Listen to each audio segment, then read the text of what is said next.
everyone, and welcome to our next episode of Unplug Tech. It's a very special episode because coincidentally it's happening in a very special week. Teachers' Day went day before yesterday, and today we are having this episode.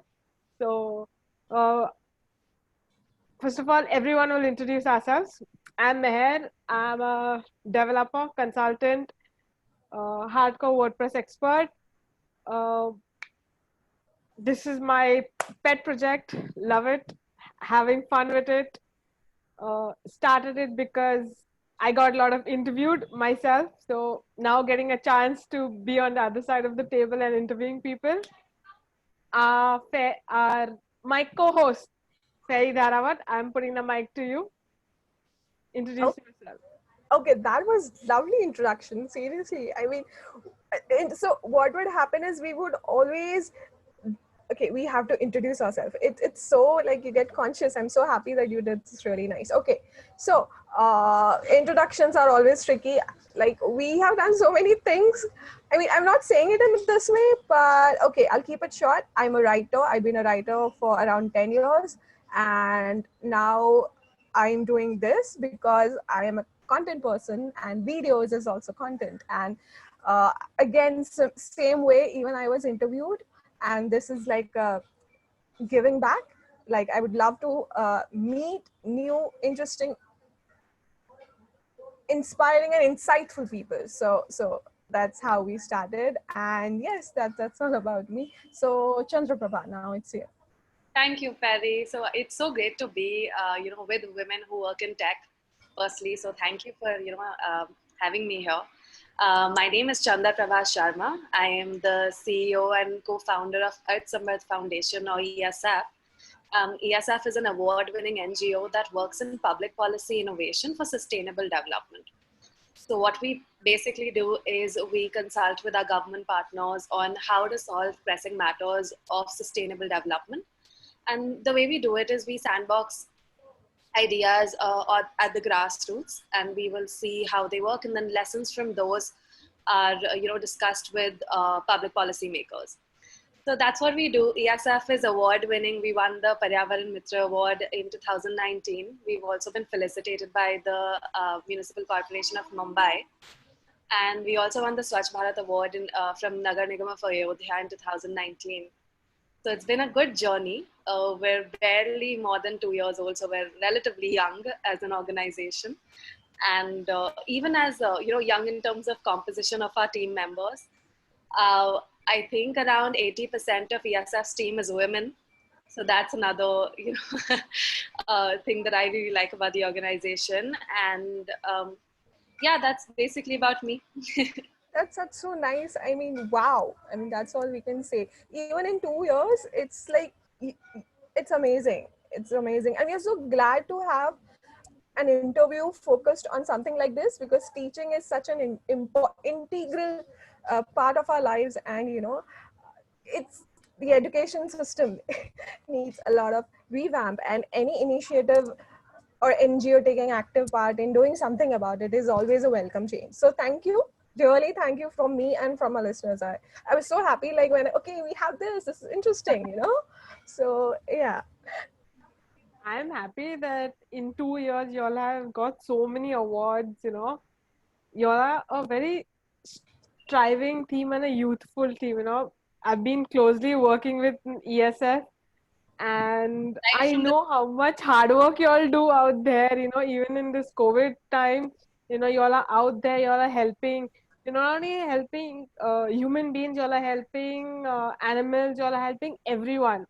So it's like, it's a plus point to be associated with ESF. So let's Thanks. So in this past couple of months, ESF came with this idea called PhoneShaala. I will let Chandraprabha tell you more about the idea and how did she come up with, who helped to brainstorm, and why this idea come up? Yeah, thank you. So PhoneShaala is almost born from COVID struggles. ESF is a designated nodal NGO for COVID-19 relief under Niti Aayog. So we were, initially when we began with critical supplies for healthcare workers. Masks for our frontline workers like police officials who are practically scanning and screening for infected cases, for protective gears for our Safai Karamcharis. So we were working with the community on that. We were also giving humanitarian and food aid. What we realized was there was something that was going amiss when we were visiting, low-income communities. And there was a question that I had, put to my team that was on the ground. And I got this question actually from Samina Quettawala, who's a primary school teacher in Mumbai. And she had called and she asked that, we are struggling in terms of that my kid, the lockdown is here and my kids are at home. Some of them she's able to reach through WhatsApp. So she would make WhatsApp lessons and, send them to the students. A larger proportion of her classroom couldn't continue learning because they couldn't afford internet and smartphones.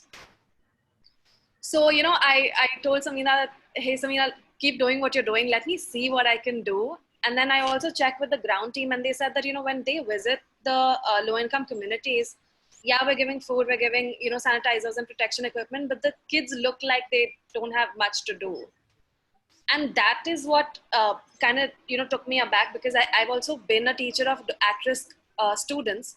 Now, these are children who have a massive burden on their time, even in terms of earning livelihoods. So they would rather go and earn money. Their parents would rather have them work. So getting the parents convinced that, hey, educate your child is difficult and for fair reasons, like they have to bring dinner on the table. So, what I knew from my experience was that if the lockdown lasts very long, then the children might not be returning to schools and we might be looking at a higher dropout rate. So that's when immediately I remember calling Vachan from KDC and Meher as well, KDC Crazy Devil Creations with Vachan Kudmole and Meher have actually been our long time, technology consultants and advisors. So basically what happens is I will identify a problem. I'll be like, hey guys, this is the problem. Can you just whip up something and is it possible? So what I had texted, I still remember the text and I had written unstructured service USSD messages, class 0 messages that come on your phone where you can select like 1, 2, 3, 4. So what I was thinking was a USSD system where, kids could basically answer using that little code. So 1, 2, 3, 4 on their basic feature phones. So if you don't have internet, you don't have a smartphone, can you still continue learning using your basic feature phone during the lockdown?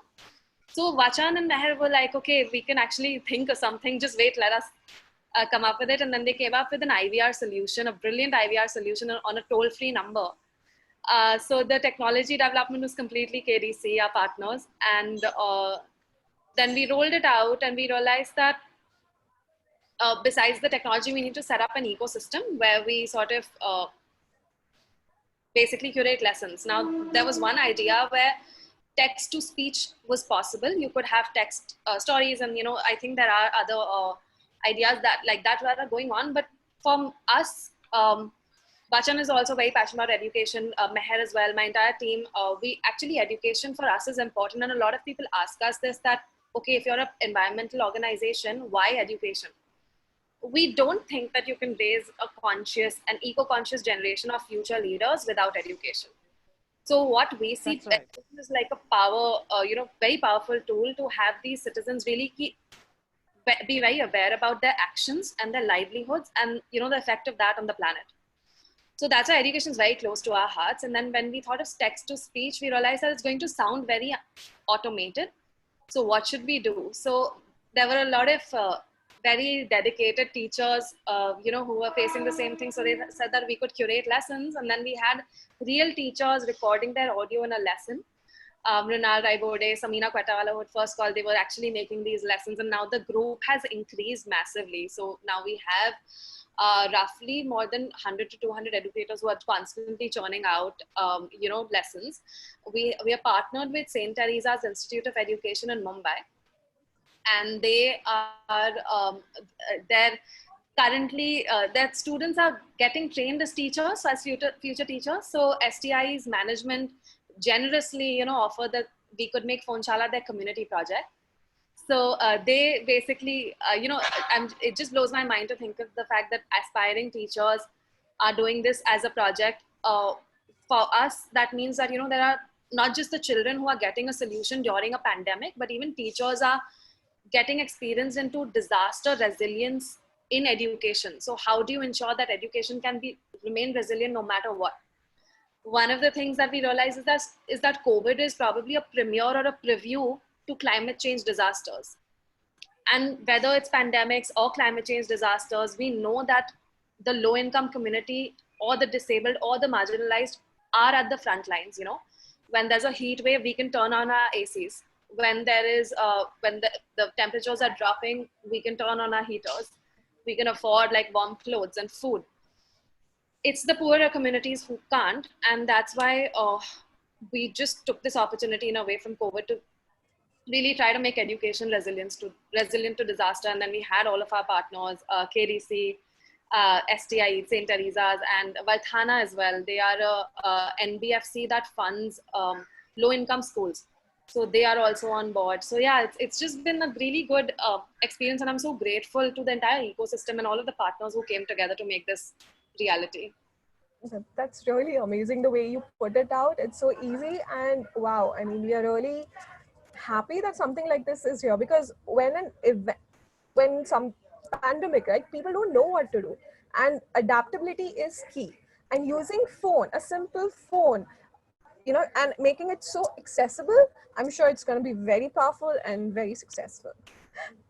I'm happy that someone is thinking about the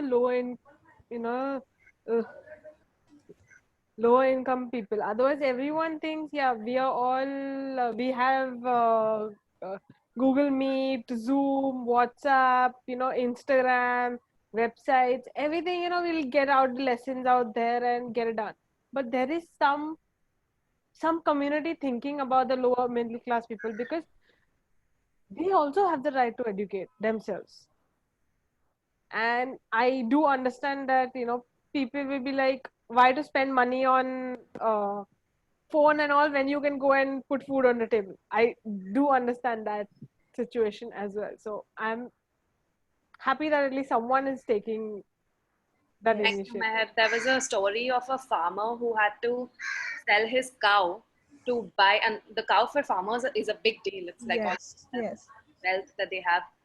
The farmer actually sold the cow to buy a smartphone for the child so that they could study. So that's where some parents, I think in India generally, even the low income know that education is important, but the barrier is just so high when it comes to digital empowerment.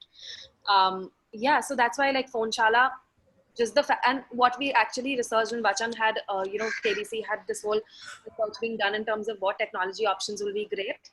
The penetration of basic feature phone, thankfully in India, is quite high. So we've overcome that sort of barrier. So that we realized, will be helpful.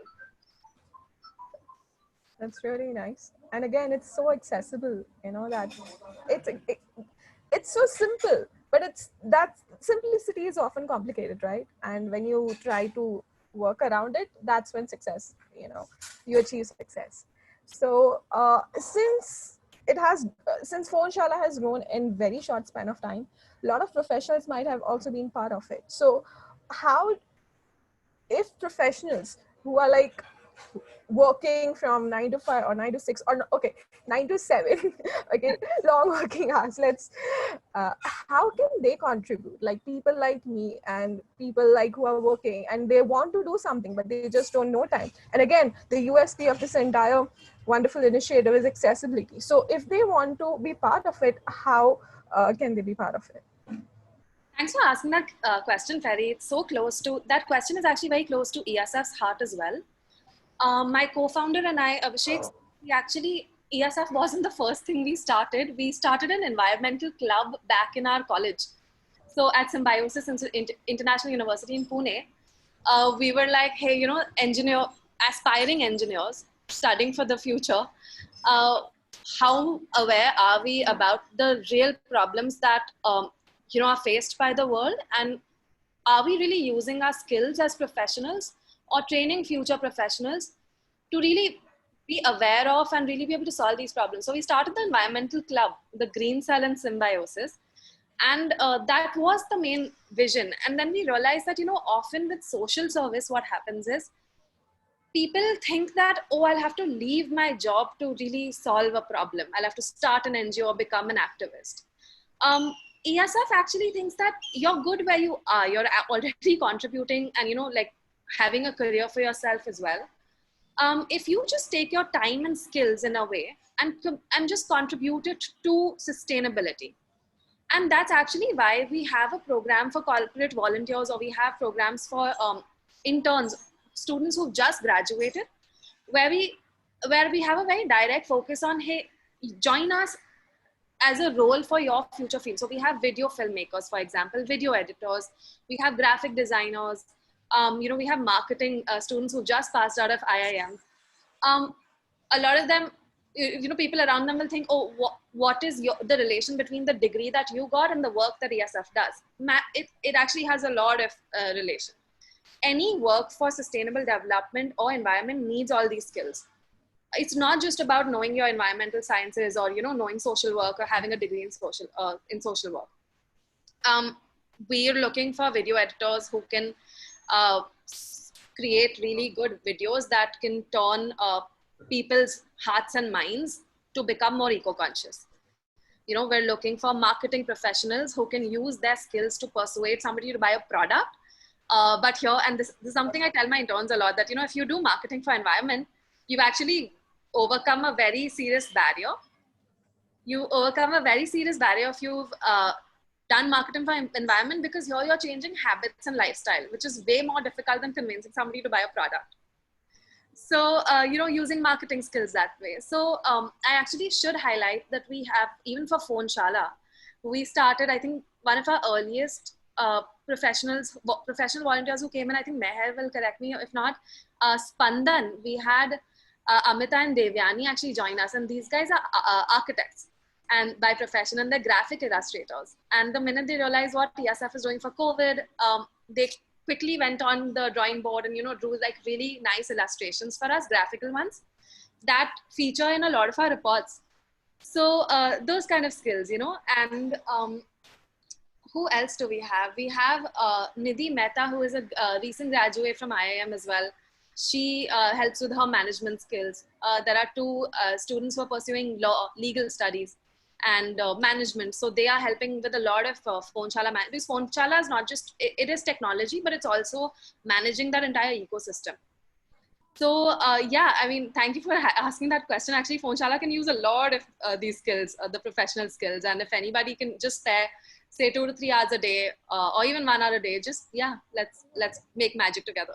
Yeah, I'm sure there are a lot of professionals really out there who want to make a difference, and they will contact you soon. Yeah. Yes. So if you're watching this video on YouTube, the link to PhoneShaala is in the comments. If you're watching this on Unplug Tech website, the link, it's still below into the PhoneShaala website. So I think we as normal citizens, even when we have normal work life, we can contribute that 1 hour per day, to a social cause. You don't need to be active there. You can just help in, like, video creation, give marketing tips, how to increase certain things, how to get more focus on, the cause. Because at the end of the day, not only PhoneShaala needs it, but there's a lot of other multiple causes where ESF is doing.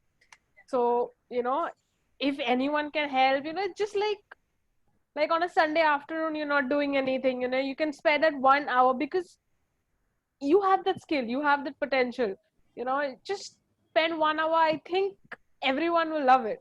So I'm sure it has such a good feeling when you do something like that, right? You give back. Give back always has that wonderful fuzzy feeling. And I think, again, I'm just keep on going to say the word accessibility, because it is accessible. It is important that it's easy for you to do it. And I think, and that is why it is so important and difficult, because accessibility is not every day, and not many people are thinking of that as a key point to make anything, so which is one of the really good USPs. Thank you. So in this PhoneShaala, what challenges have you faced? Like from start till now, what are the hurdles you have faced and you have you know come across? Yeah, yeah. Thanks. So, PhoneShaala is free and will always be free for the children who call. For that, we are constantly like even staying up at night wondering in terms of fundraising because the technology costs. There are teams that are working on it. Um, so constantly we are like doing rounds of fundraising. Now that is one thing that we have to really keep working through. So that is definitely one challenge that I know will always stay. So that is one thing. Um, the other thing I would say is this was a challenge, but we had such stellar edu creators. So edu creators are teachers on PhoneShaala. This is all KDC and Vachan. In fact, PhoneShaala name was decided by KDC as well. And edu creators and edu moderators. So there are these roles. Teachers are known as edu creators who make the lessons, and then you have another role called edu moderators who will basically work with the edu creators to just refine the lesson for its final upload on IVR.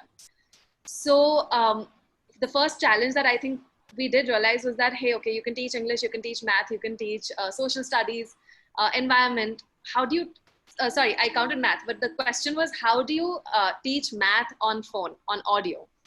So that was one challenge that, we were really trying to work out. And then we realized that you actually can. There was a lesson that was on addition, basic addition. And so, by the edu creator had an example that I think it was Givinder at that time, so I should mention his name. He mentioned that, okay, the plus sign. So you want to tell the child what does a plus sign look like? So he used the example that if you've ever seen a hospital and seen a red plus over there, that's the plus sign, red sign. So like these examples. And then, to teach addition, he said that, okay, now look out of your window. You will see multiple birds flying, right? Every time you see a bird, just write down on your paper 1 plus. And then you see another bird, write another 1 plus. Now, but at the end of the day, just count 1 plus 1, 2, 2 plus 1, 3, and like that. So he was really teaching the child not just to learn addition, but also teaching them how to be more observant about the nature around them and be a little more eco-conscious. So math we thought would be a challenge, but it really, our teachers are so great that they just, really succeeded in just being able to teach math orally. What we've also realized is that this became, even post-COVID, God willing, we'll be able to really overcome this pandemic and ensure that our children can study in school safely. Beyond that, there are children who will drop out of school because they get their first period. Girl children. There'll be children who are not able to attend school after a certain time because their homes are too far away from the school. Or for that matter, visually disabled children. PhoneShaala will continue to remain relevant for them. And for any other child who, for whatever socioeconomic reasons, is not able to attend, school. So that's the other beauty I see in PhoneShaala, that even beyond COVID, we see that it will be relevant to children of the country. Of course it will. So, like I said, accessibility, it's so simple and accessible. I'm sure it's going to be very successful in coming years because it is needed. You have to do the best of what you have. And this is the best of, doing the best of what everyone has accessibility to. Yes. Thank you. Yes. So yeah, summarizing, I think right now the foremost challenge that we are facing is to ensure that, funding and is highly successful so that we can just keep onboarding more children on the platform. So, go ahead, Ferry. Yeah, so yesterday was Teachers' Day. Did you do something special yesterday, like to celebrate it with your teachers, educators, and? This is so funny, Ferry. I actually wrote to them saying that, just till last year, I would be writing to my own teachers from school and thanking them. This year, because of them, I had an opportunity to actually know an entire ecosystem of just teachers who are just dedicated. They're not thinking through pandemic or lockdown, they're just teaching, creating lessons. And what was funny was I didn't realize Teachers' Day is, like, I realized yesterday that, oh, tomorrow's 5th. So it's Teachers' Day. And then I was like, hey guys, like, I really want to feature all of you. Just, I want you to talk about what inspires you and your journey as a teacher. So we had some of our teachers, like, they're so brilliant. I feel like they're just the, what do you call it? They're like the masters of getting things done last minute also, because like they'll just be prepared. So throw any challenge at them and they'll take it off. So they sent really beautiful videos. So we called it the hashtag Seekhte Raho story. We're trying to start a challenge as well called the hashtag Seekhte Raho, because so PhoneShaala's motto is Seekhte Raho, the fact that learning should always continue and nothing should stop learning in education. So the hashtag Seekhte Raho was inviting teachers from across the country, or not just teachers, any volunteer who took their time to just ensure that the child who would have otherwise had a barrier to education during COVID did something to help them. So this challenge is actually, it's still going on, and we will continue that. We are inviting stories and vlogs and posts from anybody who has helped a child continue learning during COVID. So they, my teachers sent, the edu creators sent their hashtag Seekhte Raho story. So we featured them on social media. That's what we did. But I realized that, nothing that we do will ever sort of be enough to thank them for what they do so selflessly. Can you share a memory, one memory? I know it must be very difficult, but with your teacher, a special memory with your teacher. Oh gosh. Okay. Yeah, there are so many. All right. So from school, right? Yeah, I think school would be the best here. Whichever is the best for you. There are three that just popped out, like just like that. Share, go ahead. Please. We went to Lucknow for an international science fair, and I fell sick really badly. I had like 102 degrees fever or something, and I remember my parents were also there. So there's something crazy about my parents. Like wherever we go for a competition, and that last year was I was head girl, and so the responsibility suddenly increased when you're head girl. So my parents used to travel with us. If we ever had a competition from school, they would travel. They would just go with you. So that was kind of cool. But in our dormitory, my math teacher, Mrs. Christina Kumar, sat up the whole night, and she was just doing that gila patti on my head the whole night. She just stayed awake, and the next day she was just getting her things done and doing her the stuff that she has to do for our competition, just like she slept the whole night. But I was like, wow, you're one.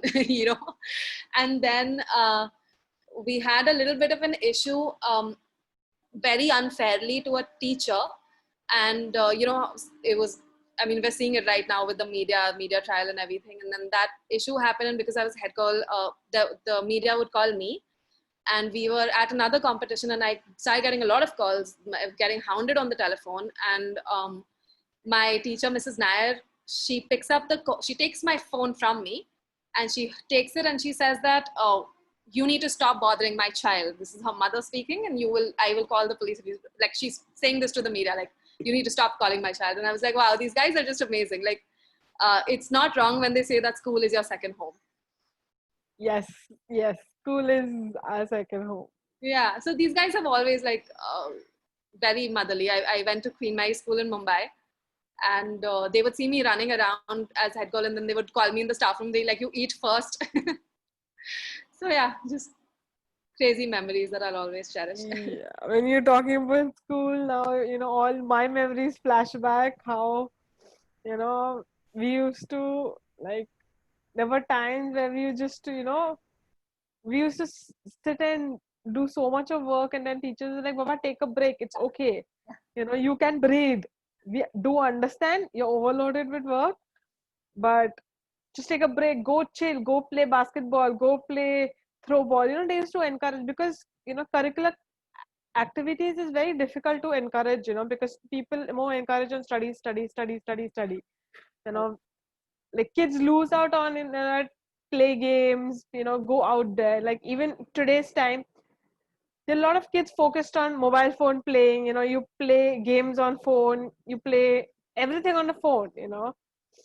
There's hardly people who play outside. So Yep.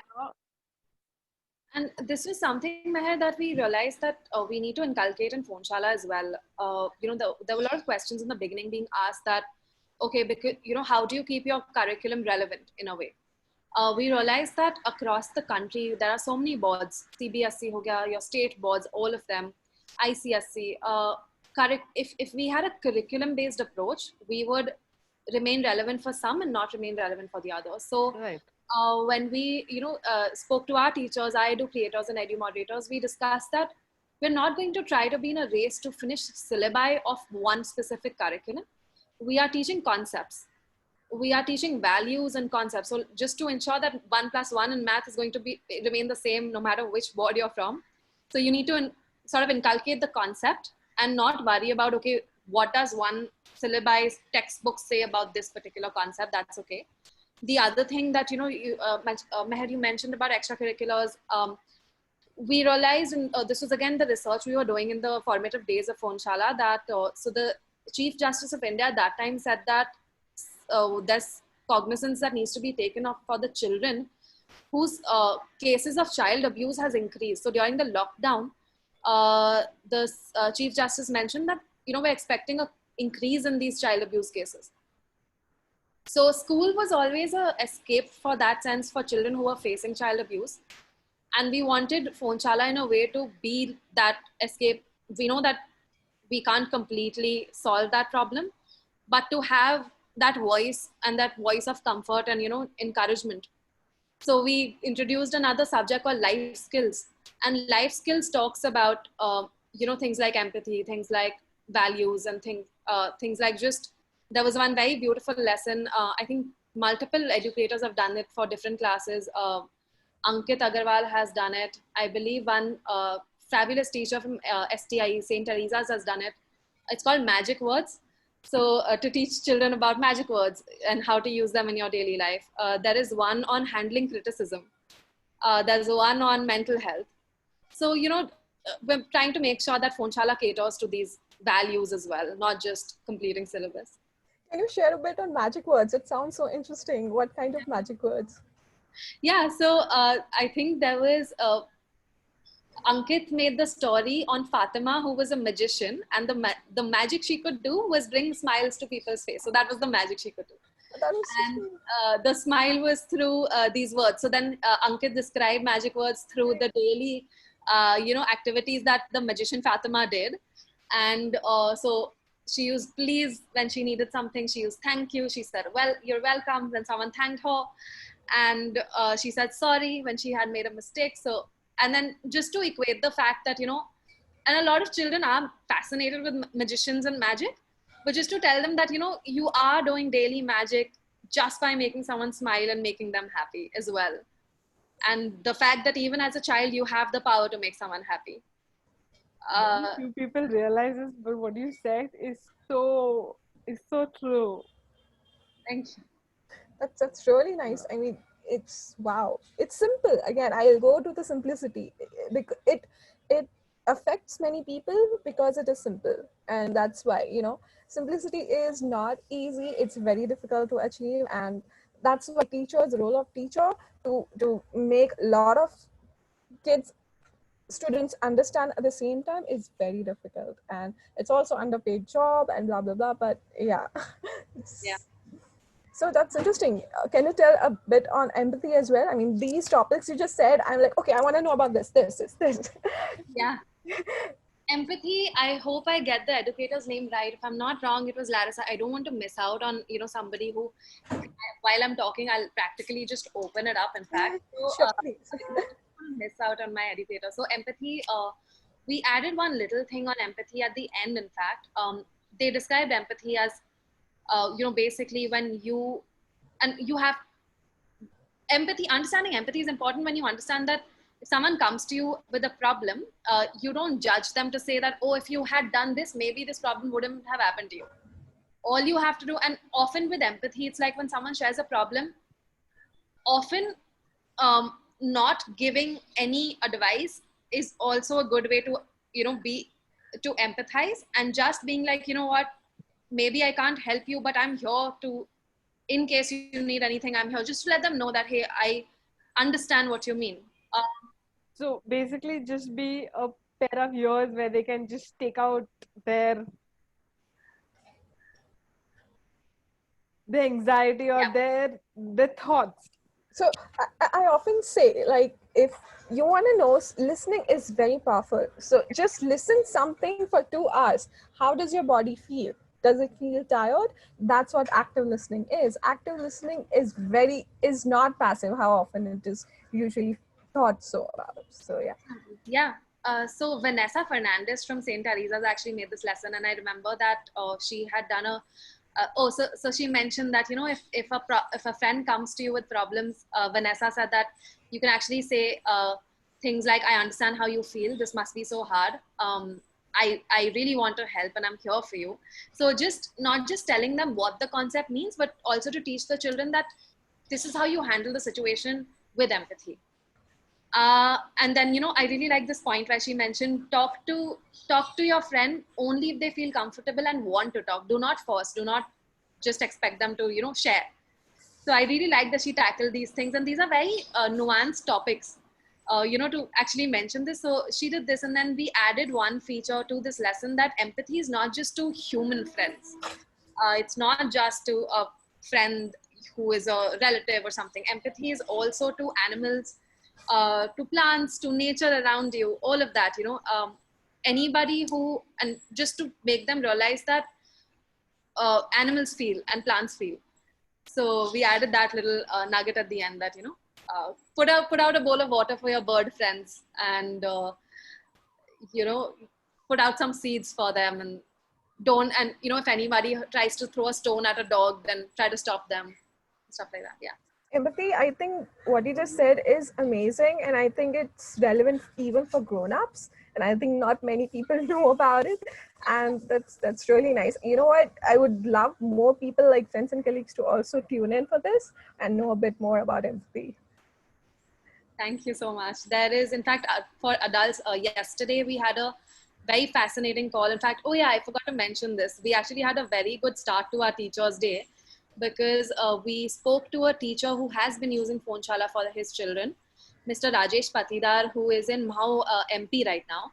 Our partners at Vardhana actually aid the school.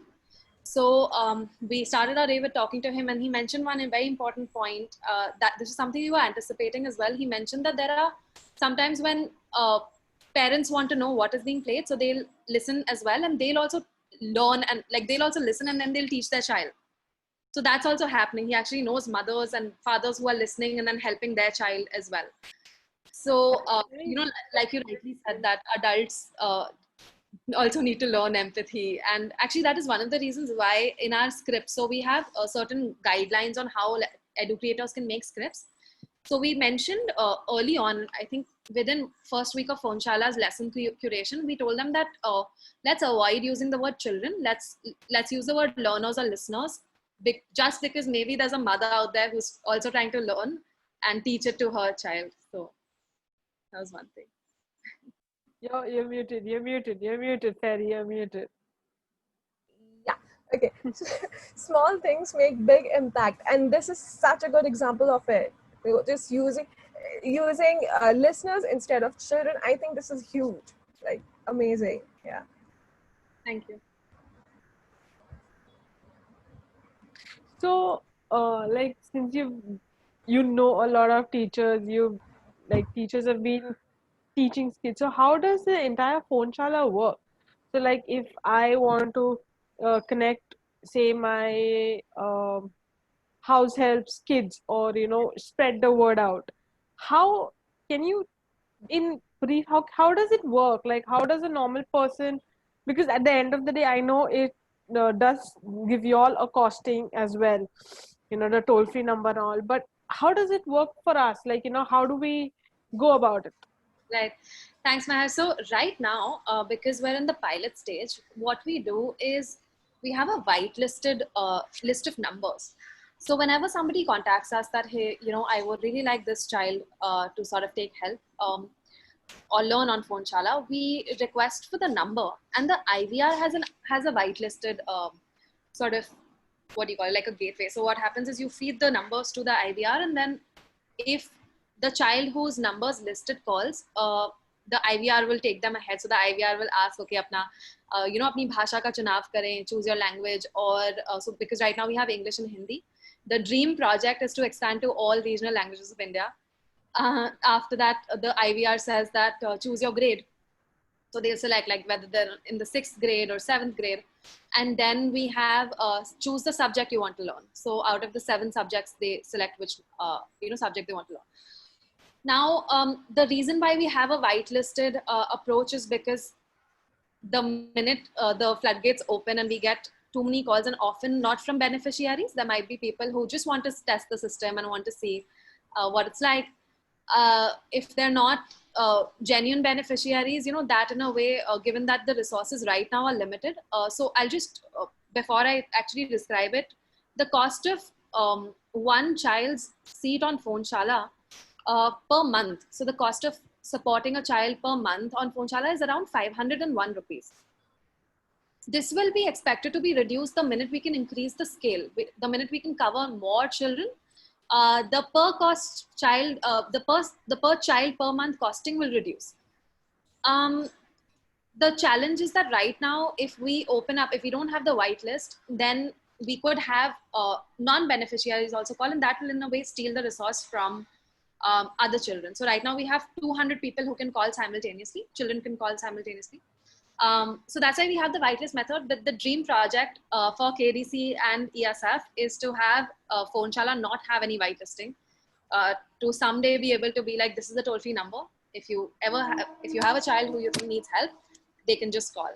So that's the dream project, when we are able to raise that sort of funding corpus where we can comfortably say that, yeah, we can have everyone call. So that's one thing. So if there's anybody who is, right now we also are encouraging institutional submissions for numbers. So if there's any school, any principal out there who knows, children, that his or her children need help, and if they can in a way be our nodal contacts, because what is also happening is sometimes because of the situation, we might not get a child who called, might not call the next week for whatever reason. Often most of these children are borrowing basic feature phones from their parents, so that can be a barrier. The timing can be a barrier. So if there's anybody out there who has an institution and has children who need this technology, write to us. The links are there, and we will try to see how we can make that work. But we are looking for those nodal contacts as well, who can ensure that the children keep calling and don't miss out on the lessons. So that is one thing. So that's how the calling side of it works for beneficiaries. And the lesson curation side, every week we have these our teachers, our edu creators, who will create lessons for every grade from 1 to 8 in English and Hindi for all 7 lessons. I call them the spine of PhoneShaala. They are our managers. So we realized earlier we had 1 or 2 managers, and it was getting too overwhelming because the lessons were getting created at such high rates, which was a great blessing. But we realized that we need a subject manager per subject. So now we have a subject manager for every subject, who makes sure that the edu creator's lesson reaches the edu moderator and gets refined and reaches its final stage that it can be uploaded. That's how the ecosystem for lesson curation works. That's nice. That's nice to know. And sure, we will definitely spread out the word for people to donate, or to spread the word, so that the main people who donate, who do fundings in these kind of good causes can support ESF and PhoneShaala soon, so that there is a lot of people who can benefit from this. Because I know that there will be communities out in not only in Mumbai, outside Mumbai, there are lots of other, whole India will need it. So I'm sure someone will listen to you, someone will come up, I'm sure of that, because it is a good cause. It is a noble cause at the end of the day. Yeah, thank you. So, yeah, yes, so apart from helping out in kind, how else can professionals or anyone can help out? So like you said, 500, the cost currently is 500 for a kid. So do you have like a module or something that maybe they can also help out monetarily, and this is how? So do you have a process like that in place which you can share? Yeah, so we actually phoneshalla.org/donate. That's our donate page, and any donor who wants to support a child, so you can support one child or multiple children with 501 rupees, and it's on our website. And what we will be starting soon with our partners is also a sponsor a classroom program. So basically, sponsor a classroom is there are these classes that are not able to run currently, and if you just sponsor an entire classroom, if there are corporate donors or high HNI donors who can, in a way, for whom donating 1 lakh, 2 lakh, 3 lakh is very feasible, then we do have those as well, and we do want to start a sponsor a classroom or sponsor a school module as well. So our website actually does mention that if you are an HNI donor, high volume donor, or a corporate donor, then they can write to us, and we would love to mention it as mention them as a very valued supporter of the cause and the sponsor of the classroom or the school. And then, of course, we do have a retail and individual donors as well, and who basically donate for a child for 1 month, so 501 rupees. And that's what we tell a lot of our donors do express that 501 rupees is nothing. Like now you don't even get a pizza in that much, but 501 rupees में एक बच्चे की पढ़ाई हो रही है एक महीने की. When 1 month, like it's 500 for 1 month. Yeah. So that's the opportunity that you're giving to that child, and a chance at a future, at a bright future. So that's for funders. Ferdy, you also asked a question that is related slightly. We're also looking for any public figure to come forward. By public figures, I mean anybody whose voice can inspire people to come forward and support the cause in a way. I do have another dream is that if you can have, let's say, I really loved Vidya Balan's movie Shakuntala Devi that just came out. And the minute I saw it, I was like, wow, if she teaches a lesson on math on PhoneShaala, I can just imagine the children's eyes just sparkling that, oh my God, today we learned from Vidya Balan. Or Shah Rukh Khan for that matter, or Amitabh Bachchan for that matter. So if there's any public figure hearing this, you guys have played such brilliant characters throughout your life and your career. Played the role of a teacher, a real teacher, for 5 minutes. It's just a 5-minute lesson, and come teach our children on PhoneShaala. And what's beautiful is that sitting in Mumbai recording a 5-minute lesson, you will be teaching so many students across the country, and that's what I love about it. And I just think of those sparkling bright when they hear that very familiar voice. So that's another way that I just want to put the message out there, that if anyone's watching and anyone knows, then do come forward and maybe record a lesson. I'm also looking for any public figure who can maybe review a lesson that a teacher makes. PhoneShaala experience in teaching lessons is voluntary. All of our educators are doing it as volunteers. They do not demand any monetary sort of commission or anything. It is voluntary, and the least we can do is support them by making them feel that what they're doing is important. So if you can maybe, as a public figure, if you can review a lesson of a teacher, that we would love to have that as well. So yeah. I'm sure pretty soon it's gonna go huge, and a lot of public figures would love to be part of it. Thank you.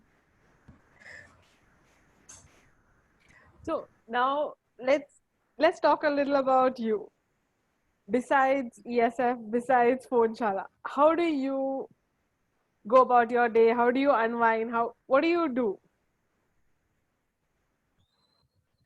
Okay, this is funny because I think somebody just 2 days ago, no, it's Sunday right now. Last week, somebody asked, "How was your Sunday?" And in my head, I was like, "There's no Sunday." Like I don't realize this is. And what's crazy is I have texted people on, let's say, a holiday or something, and they text back saying that, oh, it's Ganesh Chaturthi or it's Rakhi. And I'll be like, oh, damn. So I have to give that disclaimer that, hey, guys, if I ever text you or call you on a holiday, please know that mujhe nahi pata chal raha hai. Like, I don't realize. And it is a little overwhelming for my family as well. But I think what happens is when you're running a startup, so ESF is a startup. We are a certified startup under DIPP, and you're a startup as a not-for-profit. So it comes with its double challenges in a way. And I feel like right now it's just you've given birth to a baby, and it's like, okay, all of your attention is towards that intellectual child, I guess. But how do I really otherwise? Oh, I love to unwind with my dog. He's not mine as such, as much as he is the building, so it's a stray dog. And he was a blessing in my life. My parents agree that, you know, he keeps me sane and keeps me really relaxed. So I'll just go meet him whenever there's a lot of like stress. And God willing, I really want to be able to adopt him very soon. So there's going to be a lot of training involved, I think, because he's an independent soul. He's a very independent, like he doesn't, you know, he just likes to monitor his territory and all. So he's a huge part of how I unwind. I'm reading a book called Deep Work right now. So sometimes like I try to get some reading done before I sleep. But yeah, that's what it is. But I think even if this is the way it continues, I think I should be fine. Like I feel more unsettled when I'm not doing something. So this is okay. We relate. Yes, we do. The book part, Fairy will definitely relate to, because she's a, let me call her bookworm. I'm not. She's encouraged me always to do that, but somehow Yes. I've stayed away from books. No idea why, but I can relate to the dogs. So Yeah, good. That's good. So becoming, so I think success is very subjective, but what does success mean to you? Like, okay, let me just give you an example, the kind of answer we're looking for. So Meher, what does success mean to you? Yeah. to me, success means you just work hard, and when you get appreciated, and then a fourth person comes and tells you, boss, you know, you've been featured here, you've been spoken about here, go and check it out. So to me, that means success, because whatever you're doing is paying you back somewhere. Like people know that you exist without actually doing the marketing of, you know, marketing yourself, going to each and every event and showing your face and, you know, making people realize you are there. Like here you don't need to do that. You just need to sit, do whatever you're doing, because you're doing something right. That's why, you know, fifth person, sixth person are coming and tell you you've been spoken about here. So success is that to me. What is success to you, Ferry? Success for me is to get good night's sleep and read without getting tired, watch without getting tired, and just be content, because you know so many interesting things that out there you're not able to do. There's amazing things. So many, I want to do everything, but just okay, you're doing good, Ferry. So that I think that content feeling is very important. So so yes, what does success mean to you, Chandraprabha?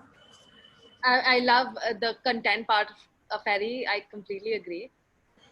I don't know, knowing you and you know, as little as I do, I feel like the barometer to content will keep shifting up. So whether or not we actually reach that stage, we're like, oh, now Shanti, like we're satisfied. I don't think we'll ever be satisfied knowing the kind of women that both of you are and all three of us are. And you know, thankfully to all the support system that we have to be able to achieve, to do, just continue doing what we're like, okay, hey, I want to do this, and we can sort of pursue it. So thanks to all of the support pillars that we have who allow that, you know. Success to me, oh gosh, I feel like we're very, every time I go to Ayodhya or even here, we keep seeing these problems, right? Like the stray animals who are suffering, climate change disasters is all around us. I mean, every consecutive summer is hotter than the previous summer. I know that this is a very abstract, and this is one of the reasons I say I don't think we'll ever be content, but success would be just knowing that maybe we made a little bit of a change. So like, for example, in Ayodhya right now, under my co-founder and CMD Abhishek Singh's leadership, last year we planted 50,000 trees in Ayodhya. The main goal, and that's his vision in a way, it's that, you know, with global warming setting in, we want to create these just green cover, like planet in a way that it doesn't, sort of, okay, so I'll just tell you what currently is being done in the name of plantation often is that monocultural trees will be, planted in one strip. So what happens is if the road has to be expanded or power lines have to be sent, the tree has to be cut down. And they're all ornamental exotic trees, not our indigenous, traditional tree varieties, which are very important. So that's why we realize that sacred groves are important. You need to create untouched sacred groves that can just go as wild as they can to be able to support that biodiversity. So that's what we were aiming for last year. I feel like one very materialistic or tangible way to define my success would be to have a mini forest like that, just to, grow it and just watch it sort of flourish, to be able to give that back and to be able to see more stray dogs and stray animals being adopted. I think that otherwise it's like every day you deal with these cases that keep coming in, and every day we're like, oh gosh, the fight just is not ending. But yeah, it's a long way to go. So that's very different way of thinking of success, which I'm very happy to hear about it. And last but not the least, what are the different causes right now ESF is promoting? And right now in today's scene, what are the different small causes? Like anyone can go and like, okay, once they donated to PhoneShaala, if they want to look at any other cause, or maybe 15 days down the line, when we want to chip into another cause, when our heart feels that let's go and do something which will make someone happy. So what are the other causes right now ESF is? wow, thanks for asking this, Meher. We have we have a very varied sort of spread of causes that we're working on currently. Our flagship program is called the Swachh Saryu Abhiyan. Now, Saryu River is actually the largest tributary of the Ganga by volume, and it flows through Ayodhya. And what's special about the river is it is home to freshwater Gangetic dolphins, and Gangetic dolphins are our national aquatic animal. So ever since ESF was formed, in fact, when I first visited Ayodhya in 2013, I always wanted to do something for the Saryu River, and then I went to pursue my master's in public policy at Georgetown. And then even there, the iconic Anacostia River sort of flows through DC, through Washington, DC. And we were working on policy development for conserving that river, for Anacostia. And I could like visualize Saryu River the whole time. And I used to be like, okay, maybe we could do this for Saryu. And then we came back to found ESF in Ayodhya itself. So Swachh Saryu, just this Independence Day, Prime Minister Modi announced Project Dolphin. And that is for freshwater dolphins and your marine dolphins as well. So, Swachh Saryu has been a program for conservation of freshwater dolphins since 2018. And I'm really glad that the Prime Minister actually announced it and made it, a center focus project. So that's one, if you care about a river, and right now there's a lot of sentimental connection with Ayodhya as well. Throughout the collective psyche of the country, Ayodhya is a major focus. So if you ever feel very connected to Ayodhya, think of its ecological heritage. And that's the second part of what ESF is doing. We're trying to shine the spotlight on Ayodhya's ecological heritage, and not just man-made, not just cultural heritage, to also raise awareness that, the environment and the nature of Ayodhya was here way before us. The river, the dolphins, the saras cranes, its biodiversity. Ayodhya has a lot of wetlands.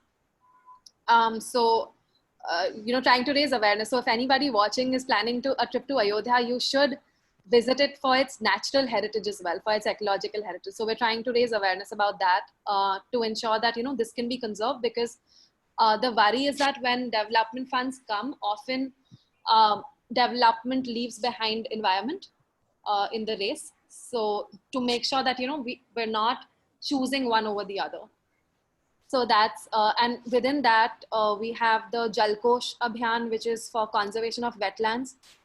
We have Saryu Nandini project, which is for women, women's livelihoods and local women entrepreneurs who want to do, we train them and we sort of give them opportunities to do anything, basically a conservation related livelihood, whether it's turning waste into wealth, upcycling, using art to raise awareness about environment, local arts. So that's the Saryu Nandini program. We also have a program called Saryu Sarthi. Saryu Sarthi is about the local, community that lives around Saryu River, and to train them in ecotourism, because tourism will come to Ayodhya rapidly. We want to make sure that it's sustainable, and the fact that the local communities can still derive value out of tourism and don't get left behind. So Saryu Sarthi is that project. We have a beautiful pollinators project, which is it's as we're taking care of very small species, but we understand that their value in the whole food chain is so massive. So to ensure that bees and butterflies, to ensure that they can thrive without damage from chemicals and fertilizers. And then a major program is called the Samvedna program, which is for animal welfare in Ayodhya. So yeah, these are our programs. It's so good to hear about so many programs you all are doing.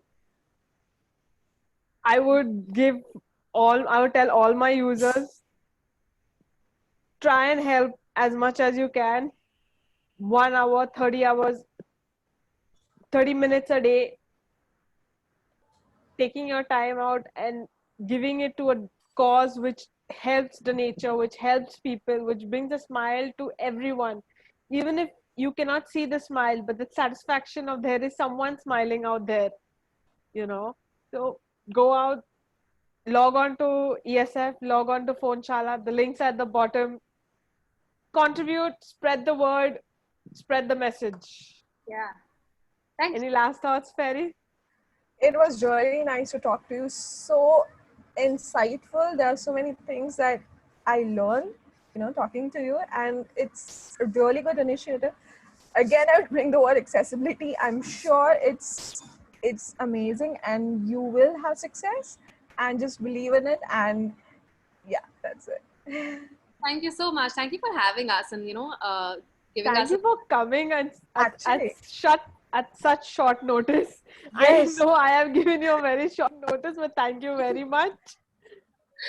Thank you to all the edu moderators, edu creators for doing so much for PhoneShaala. Wish them a very happy Teachers' Day from both of us and our audience.